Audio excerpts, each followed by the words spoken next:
Desde finales de la década de los 80 y durante la década de los 90, el mundo sufrió una serie de cambios importantes. Entre ellos, podemos mencionar la caída del muro de Berlín en noviembre de 1989 y la unificación de Alemania en un solo estado. Ese mismo año ocurrió una reunión internacional en los Estados Unidos conocida como el Consenso de Washington, en la cual se reunieron los líderes del G7, del Fondo Monetario Internacional, del Banco Mundial y del Tesoro estadounidense. En el Consenso de Washington se decretó que tanto Estados Unidos como las organizaciones recién mencionadas solo ayudarían con financiamiento a aquellos países que alinearan sus políticas con lo pactado en este acuerdo. Entre lo acordado se encontraban políticas económicas como la lucha contra el déficit público a través de la reducción del gasto, reformas para reducir la progresividad impositiva, la privatización de empresas públicas, la apertura del comercio y de los mercados de capitales a nivel internacional, la minimización de las condiciones a la entrada de inversión extranjera directa y la desregularización de los mercados laborales internos, entre otras. Estas medidas tuvieron éxito los primeros años, principalmente aquellas que buscaban hacer frente a la inflación de la región sudamericana, la cual durante los años 80 había sido altísima. Esto resulta irónico, teniendo en cuenta que desde los años 60, instituciones financieras internacionales como el Fondo Monetario Internacional y el Banco Mundial fueron grandes prestamistas de países como Argentina, Brasil, Chile, México y Venezuela. Un claro ejemplo de esto fueron las hiperinflaciones argentinas de los años 1989 y 1990 o la brasileña de 1989, la cual se prolongó hasta 1993. A partir de esta última, Brasil cambió su moneda, la cual en ese entonces era el cruzeiro, por el real, el cual sigue vigente desde el año 1994.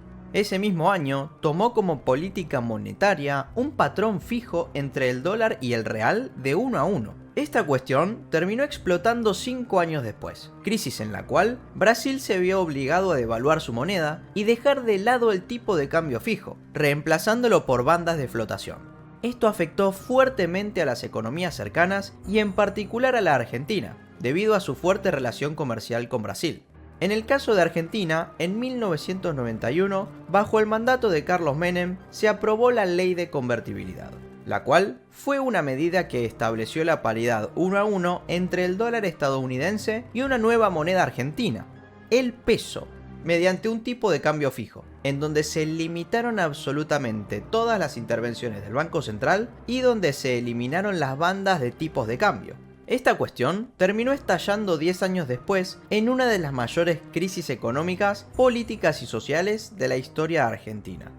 Una de las críticas más fuertes a este tipo de sistema fijo es la imposibilidad de los bancos centrales de poder modificar las políticas monetarias para alcanzar objetivos o para hacer frente a determinados problemas en sus economías. De esta forma, este país y cualquier otro que tome las vías de una, por ejemplo, dolarización, queda atado y afectado directamente por las políticas que decida la Reserva Federal de los Estados Unidos.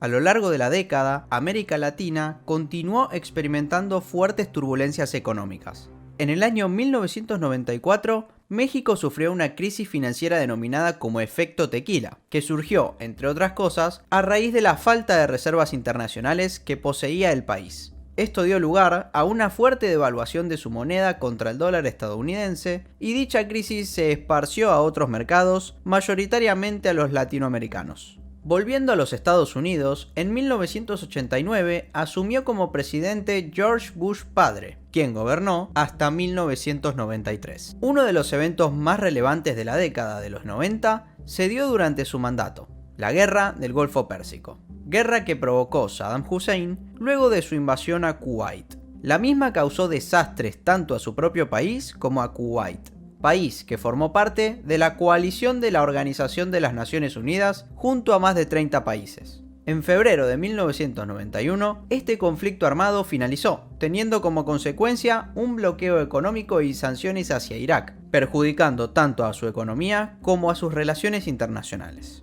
Este mismo año hubo un intento de golpe de Estado en la Unión Soviética, cuestión que se sumaba a una gran cantidad de protestas en contra del Partido Comunista y del gobierno de Gorbachov. así como al desgaste político sufrido por el intento de invasión en Afganistán para abastecerse de petróleo. Todo esto, junto con la caída del muro de Berlín en 1989, desembocó en un acuerdo firmado el 8 de diciembre en la ciudad de Minsk entre los líderes de las entonces Repúblicas Socialistas Federales de Bielorrusia, Ucrania y la República Socialista Federativa de Rusia. En este evento se decidió la disolución parcial de la Unión Soviética, declarando a estos países como naciones independientes. Finalmente, el 25 de diciembre de 1991, Gorbachov renunció a su cargo como presidente de la Unión Soviética, y de esta forma se disolvió oficial y totalmente la misma. Este episodio marcaría la finalización de la Guerra Fría. Para finalizar con nuestro recorrido a través de las crisis de los 90, haremos mención a la crisis ocurrida en Asia durante el año 1997. Esta comenzó luego de que Tailandia devaluara su moneda en junio de ese año y varios países de la región siguieran el mismo ejemplo. En consecuencia, tuvieron un fuerte endeudamiento tanto en el sector privado como en el público, sumado a la caída de varios activos financieros. El Fondo Monetario Internacional intervino en estos países y propuso una serie de ajustes estructurales que exigieron a estos países reducir el déficit fiscal, bajar el gasto público y el aumento de las tasas de interés. Estas medidas produjeron una masiva salida de capitales, una suba en la inflación y un aumento de la pobreza en la región. Un año después, en 1998, ocurrió una crisis financiera en Rusia luego de que en 1997 alcanzara una inflación anual de casi 85% y su moneda, es decir, el rublo, se depreciara fuertemente junto a su volumen de comercio en el mercado de materias primas, su principal actividad.